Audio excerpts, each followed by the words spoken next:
कुछ सुनाई दे रहा है? जी हां, पूरी तरह से खामोशी है।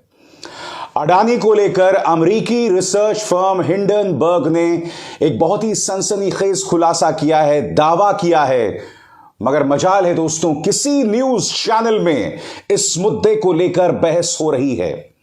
आज अमेरिकी रिसर्च फर्म हिंडनबर्ग ने जो दावा किया है उसको लेकर जांच बेहद जरूरी हो जाती है।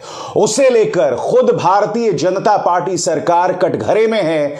मगर मैं सबसे पहले आपको बतलाने वाला हूं सरल शब्दों में कि दरअसल इस रिपोर्ट के आने के बाद हुआ क्या है। सबसे पहली बात, आपके स्क्रीन पर दोस्तों आप देख सकते हैं कि पहली बार गौतम अडानी, जो दुनिया के तीसरे सबसे धनी व्यक्ति थे, वो अब 7वें नंबर पर आ गए हैं। जी हां, दूसरी बात, अडानी ग्रुप के शेयरों में 20% की गिरावट आई है। पहली बार उनकी जो कुल संपत्ति 100 अरब डॉलर्स के नीचे गई है। अब उनकी कुल संपत्ति है 98.5 अरब डॉलर्स। मैं आपको बतलाना चाहूंगा दोस्तों, फोर्ब्स बिलियनियर्स इंडेक्स के मुताबिक अडानी के नेटवर्थ यानी कुल संपत्ति में पिछले 24 घंटों में 17.38% से ज्यादा की गिरावट आई है। यानी कि एक ही दिन में करीब 20 अरब डॉलर्स, और 20 अरब डॉलर्स कितना होता है दोस्तों? 1,60,000 करोड़ रुपए का नुकसान गौतम अडानी को हुआ है। अब उनकी कुल संपत्ति, जैसा कि मैंने आपको बताया, 98.5 अरब डॉलर्स हो गया है दोस्तों। अब वो 7वें नंबर पर आ गए हैं।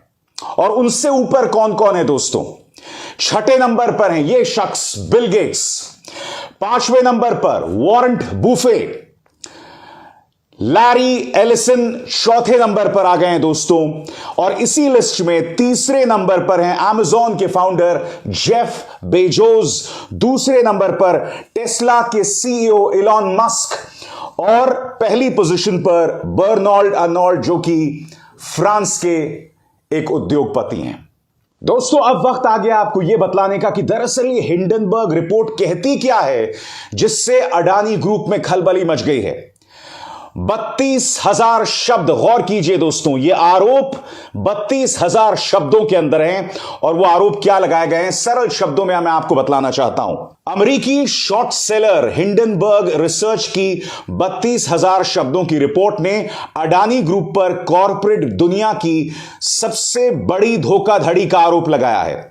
रिपोर्ट में अडानी ग्रुप पर शेयरों को मैनिपुलेशन और अकाउंटिंग फ्रॉड का आरोप है, यानी कि शेयरों की घपलेबाजी, उनमें हेराफेरी करने का आरोप लगाया गया है। हालांकि इन आरोपों को बेबुनियाद बताते हुए अडानी ग्रुप ने कानूनी कार्रवाई पर विचार करने की बात कही है। और अडानी गुट की क्या प्रतिक्रिया है वो भी मैं आपको सुनाऊंगा। मगर सबसे पहले मैं आपको बतला रहा हूं कि दरअसल आरोप क्या हैं और कितने गंभीर हैं दोस्तों। हिंडनबर्ग रिसर्च ने अपनी रिपोर्ट में अडानी ग्रुप से 88 सवाल किए हैं। इस रिपोर्ट में अडानी ग्रुप से पूछा गया है कि गौतम अडानी के छोटे भाई राजेश अडानी को ग्रुप का एमडी क्यों बनाया गया है, जबकि उनके ऊपर कस्टम टैक्स चोरी, फर्जी इंपोर्ट डॉक्यूमेंटेशन और अवैध कोयले का इंपोर्ट करने का आरोप लगाया गया है। हिंडनबर्ग रिसर्च एजेंसी ने एक अन्य सवाल में अडानी ग्रुप से पूछा है कि अडानी कि बहनोई समीर वोरा का नाम डायमंड ट्रेडिंग स्कैम में आने के बाद भी अडानी ऑस्ट्रेलिया डिवीजन का एग्जीक्यूटिव डायरेक्टर क्यों बनाया गया है। हिंडनबर्ग रिसर्च ने आरोप लगाए हैं शेयरों में घपलेबाजी की। उन्होंने आरोप लगाया है कि विदेशी जमीन पर फर्जी कंपनियां बनाई गई और उसके जरिए मनी लॉन्ड्रिंग होती गई। यह आरोप बहुत गंभीर है दोस्तों, और सेबी भी इसे गंभीरता से ले रही है, मगर सरकारी स्तर पर पूरी तरह से खामोशी है दोस्तों। प्रवर्तन निदेशालय यानी ईडी, जो अपने विरोधियों पर बात बात पर निशाना साधता है, प्रवर्तन निदेशालय यानी ईडी, जो न्यूज क्लिक जैसी संस्थाओं पर निशाना साधता है, वो पूरी तरह से खामोश है दोस्तों। मैं आपको बतलाना चाहता हूं रिसर्च फर्म यानी हिंडनबर्ग ने गौतम अडानी को क्या चुनौती दी है आपके स्क्रीन पर। अपने आधिकारिक ट्विटर हैंडल से जारी बयान में हिंडनबर्ग ने कहा है, अगर अडानी समूह रिपोर्ट के खिलाफ अमेरिका की अदालत में मुकदमा दायर करता है तो रिसर्च फर्म दस्तावेजों की मांग करेगा। अगर अडानी समूह गंभीर है तो उसे अमेरिका में भी मुकदमा दायर करना चाहिए जहां हम काम करते हैं। कानूनी खोज प्रक्रिया में हमारे पास दस्तावेजों की लंबी लिस्ट है। बड़ा प्रश्न यह कि 32,000 शब्दों की इस रिपोर्ट में बहुत गंभीर आरोप लगाए गए हैं दोस्तों, और वो आरोप क्या है मैं आपको सरल शब्दों में बता चुका हूं। गौतम अडानी ने अब तक प्रतिक्रिया के नाम पर दोस्तों यह बयान जारी किया है जो उनके सीएफओ ने जारी किया है। अगर आप देख सकते हैं दोस्तों, इस बयान में पीछे तिरंगा लगा हुआ है। मैं एक सवाल पूछना चाहता हूं, आप पर जो आरोप लगे हैं आपको पूरा अधिकार है किसी पर मानहानि का केस करने का, मगर तिरंगे की क्या जरूरत है मुझे बताइए। तिरंगे के आसरे क्यों जाना? आखिर गौतम अडानी गुट ने यह कहां से सीखा है? मैं चाहूंगा कि उनके सीएफओ क्या कह रहे हैं, ध्यान से सुनिए। जो आरोप हिंडनबर्ग रिपोर्ट ने लगाए हैं उसका जवाब नहीं दिया गया है, मगर तिरंगे के सहारे उन्होंने यह प्रतिक्रिया जारी की है जो मैं चाहूंगा आप लोग सुने। Our informed and knowledgeable investors are not influenced by one-sided, motivated, and unsubstantiated reports with vested interests. Adani Group, which is India's leader in infrastructure and job creation, is a diverse portfolio of market-leading businesses managed by CEOs of the highest professional caliber, overseen by experts in various fields for several decades. The group has always been in compliance with all laws, regardless of jurisdiction, and maintains the highest standard of corporate governance. Thank you. एक बहुत ही ज्ञानी व्यक्ति ने एक जमाने में कहा था कि जब आपके पास कोई जवाब नहीं होता तब आप राष्ट्रवाद और देशभक्ति का सहारा लेते हैं। सीधा सा सवाल, आखिर गौतम अडानी ने अपने पीछे तिरंगा लगाकर यह जवाब क्यों दिया? और सबसे बड़ा प्रश्न, क्या गौतम अडानी इन सवालों का जवाब अमेरिकी अदालतों में देंगे? क्या वो इन आरोपों को चुनौती जो है वो अमेरिकी अदालतों में देंगे? क्योंकि मैं आपको बतला दूं, हिंडनबर्ग रिसर्च समिति ने ये जो पूरी पड़ताल है दोस्तों पिछले 2 सालों में की है, और उन्होंने गौतम अडानी ग्रुप पर उनकी पिछले 20 सालों में जो प्रोग्रेस हुई है ना दोस्तों, जो तरक्की हुई है उसकी उन्होंने जांच की है। सबसे बड़ी बात, इन पिछले 20 सालों में गौतम अडानी की तरक्की में लगातार एक व्यक्ति साथ दिखाई देता रहा, और वो है देश के प्रधानमंत्री नरेंद्र मोदी। याद कीजिए, गौतम अडानी के साथ बाकायदा वो इस विमान में दिखाई देते हैं एक अच्छे दोस्त की तरह। 2014 से पहले गौतम अडानी दुनिया के टॉप 10 धनी व्यक्तियों में से नहीं थे, मगर 2014 के बाद यानी कि पिछले 8-9 सालों में गौतम अडानी दुनिया के दूसरे सबसे धनी व्यक्ति हो गए। गौतम अडानी टॉप 10 रिच लोगों में आए। आज की तारीख में गौतम अडानी देश के सबसे धनी व्यक्ति हैं। देश के तमाम एयरपोर्ट्स, हवाई अड्डों का जिम्मा उनको है। यहां तक कि कांग्रेस शासित राज्य, चाहे वो राजस्थान हो, चाहे वो छत्तीसगढ़ हो, वहां पर भी गौतम अडानी का दबदबा है। हिमाचल प्रदेश में भी जो सेब के व्यापारी हैं उन्होंने गौतम अडानी के खिलाफ मोर्चा खोल रखा है। वहां पर भी जैसा कि आप जानते हैं अब कांग्रेस की सरकार आ गई है। तो कहने का अर्थ यह है कि गौतम अडानी हर तरफ फैले हुए हैं दोस्तों। वो दिन दोगुनी रात चौगुनी तरक्की कर रहे हैं।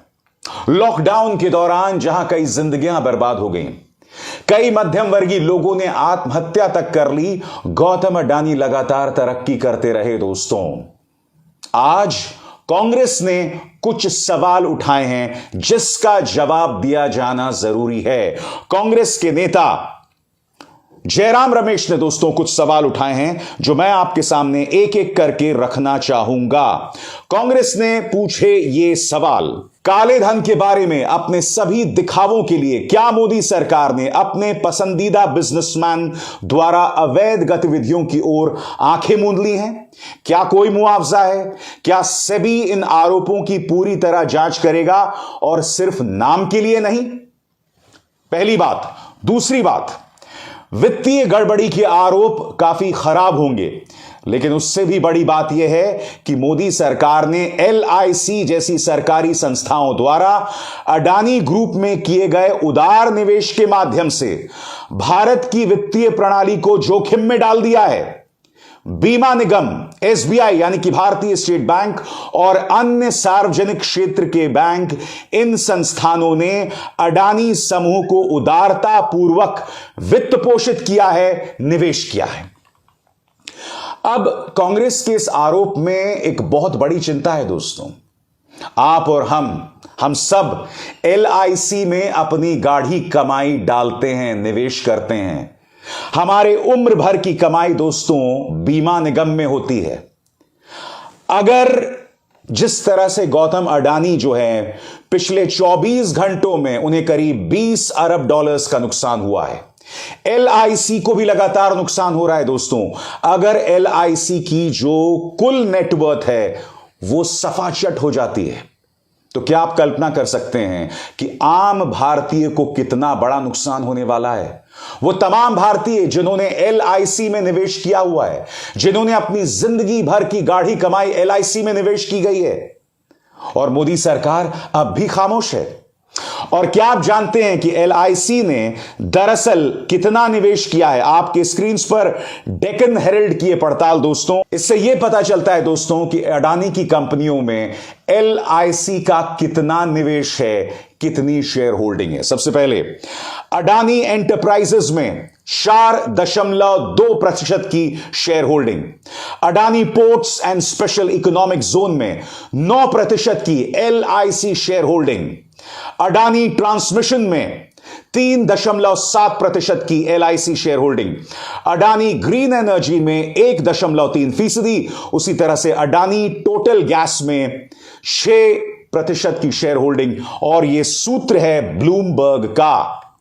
बड़ा प्रश्न, क्या अडानी समूह इन आरोपों से बच सकता है और क्या मोदी सरकार इस मुद्दे पर खामोशी अख्तियार करेगी? कांग्रेस ने कुछ और गंभीर आरोप भी लगाए हैं जो मैं आपको पढ़ के सुनाना चाहता हूं। SBI जैसे बैंकों को भारी नुकसान हो सकता है अगर, जैसा कि आरोप लगाया गया है, अडानी समूह ने हेरफेर के माध्यम से अपने स्टॉक के मूल्य को नकली ढंग से बढ़ाया है, कृत्रिम तरीके से बढ़ाया है, और फिर उन शेयरों को गिरवी रखकर धन जुटाया है। उन शेयरों की कीमत में गिरावट की स्थिति में SBI जैसे बैंकों को भारी नुकसान हो सकता है। इस आखिरी आरोप पर आपको गौर करना पड़ेगा दोस्तों। नकली तरीके से शेयर बढ़ाने का आरोप, SBI और LIC जैसी सरकारी कंपनियों, सरकारी बैंकों का निवेश। क्या आप कल्पना कर सकते हैं कि अगर इन बैंकों का पैसा उड़ जाए, अगर अडानी समूह को नुकसान होता है और अगर ये तमाम जो पैसे इन बैंक्स में हैं या LIC में हैं वो सफाचट हो जाए, क्या आप कल्पना कर सकते हैं कि देश को इसका कितना नुकसान होगा? क्या आप कल्पना कर सकते हैं कि इस देश के मध्यम वर्गीय परिवार, लोअर मिडिल क्लास को कितना नुकसान होगा? क्योंकि वो तमाम परिवार जो हैं इन बैंकों में या LIC में निवेश करते हैं। बड़ा प्रश्न, आखिर मीडिया खामोश क्यों है? और मैं चाहूंगा कि मेरे इन सवालों का सरकार जवाब दे जो एक एक करके आपकी स्क्रीन पर आ रहे हैं। क्या मोदी सरकार इस गंभीर मुद्दे पर गौतम अडानी की जांच करेगी? मीडिया क्यों चुप्पी साधे हुए है? सरकारी LIC को यानी बीमा निगम को जो व्यापक पैमाने पर नुकसान हो रहा है, यह तमाशा आखिर कब तक देखा जाएगा? क्या प्रधानमंत्री नरेंद्र मोदी भी इससे बेदाग उभर सकते हैं? दोस्तों, मैं आपको बतला दूं कि भाजपा का प्रचार तंत्र अभी से काम कर रहा है। यह कहा जा रहा है कि चूंकि चुनाव आने वाले हैं इसलिए इस तरह के आरोप लगाए जा रहे हैं। मैं आपको बतला दूं, हिंडनबर्ग रिसर्च समिति ने इससे पहले भी कई लोगों की जांच की है और वो जांच सही पाई गई है। यह पहली बार नहीं है। हिंडनबर्ग रिसर्च समिति पिछले 2 सालों से गौतम अडानी ग्रुप की जांच कर रही थी। गौतम अडानी ग्रुप पर आरोप सिर्फ हिंडनबर्ग रिसर्च समिति नहीं लगा रही है, ऑस्ट्रेलिया में भी, जी हां, ऑस्ट्रेलिया में भी उनकी भूमिका जो है वो विवादों में घिरी हुई है। ये तमाम आरोप हैं दोस्तों। मैं अपनी तरफ से कुछ नहीं कह रहा हूं। मैंने आपके सामने हिंडनबर्ग रिपोर्ट जो है वो पेश की। मैंने आपके सामने उसका आसान शब्दों में तर्जुमा किया, अनुवाद किया और वो पेश किया। दोस्तों, मैंने आपके सामने कांग्रेस के आरोप जो हैं वो पेश किए।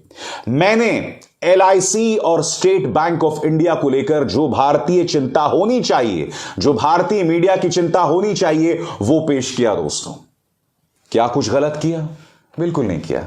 कायदे से जो बात मैं आपके सामने अपने छोटे से डिजिटल प्लेटफॉर्म के जरिए रख रहा हूं या YouTube और Facebook चैनल पर रख रहा हूं, ये तमाम आरोप, ये तमाम मुद्दे इस देश की मुख्य धारा की मीडिया को रखना चाहिए, मगर वो पूरी तरह से खामोश हैं। लिहाजा हम इस पर आंखें नहीं मूंद सकते। मैं उम्मीद करता हूं कि मोदी सरकार इस पर प्रतिक्रिया देगी। मैं उम्मीद यह भी करता हूं कि गौतम अडानी अमेरिका की अदालत में जाकर हिंडनबर्ग को चुनौती देंगे, क्योंकि आरोप आप पर बहुत गंभीर लगे हैं। आपको इन आरोपों को खारिज करना चाहिए। सिर्फ तिरंगे के आसरे में जाकर, तिरंगे के सहारे आप अपनी बात नहीं रख सकते। सबसे बड़ी बात, तिरंगे का दुरुपयोग बंद होना चाहिए। आप पर जो आरोप लगे हैं उसका राष्ट्रवाद से कोई लेना देना नहीं है। आप पर जो आरोप लगे हैं उसका तिरंगे से कोई लेना देना नहीं है। इसलिए तिरंगे की शरण में जाना बंद कीजिए। जो सवाल आज मैंने अपने इस कार्यक्रम में उठाए हैं या जो सवाल हिंडनबर्ग रिसर्च समिति उठा रही है, उन सवालों के जवाब दीजिए। और अभिसार शर्मा को दीजिए इजाजत। नमस्कार।